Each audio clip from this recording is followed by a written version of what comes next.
First ஒரு pan எடுத்துக்கோங்க.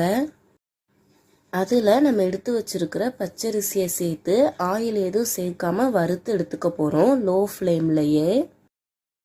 இதை போல் அரிசி பொரி அரிசியாக வந்ததும் ஒரு பவுலுக்கு ட்ரான்ஸ்ஃபர் பண்ணிடுங்க. அரிசி பொரியிற சத்தம் கேட்கும், லைட்டாக கலர் சேஞ்ச் ஆகும். அந்த ஸ்டேஜில் ஒரு பவுலுக்கு ட்ரான்ஸ்ஃபர் பண்ணிடுங்க. அதே பவுலில் நம்ம எடுத்து வச்சிருக்கிற பாசிப்பருப்பையும் வறுத்து எடுத்துக்க போகிறோம். ஆயில் எதுவும் சேர்க்க வேண்டாம். பாசிப்பருப்பும் லைட்டாக கலர் சேஞ்ச் ஆகிற வரை வறுத்துட்டு அதே பவுலில் ட்ரான்ஸ்ஃபர் பண்ணிடுங்க. அரிசி பருப்பு ரெண்டையும் நல்லா ஆற விட்டுட்டு மிக்சியில் போட்டு ரவை பதத்துக்கு அரைச்சிக்கோங்க.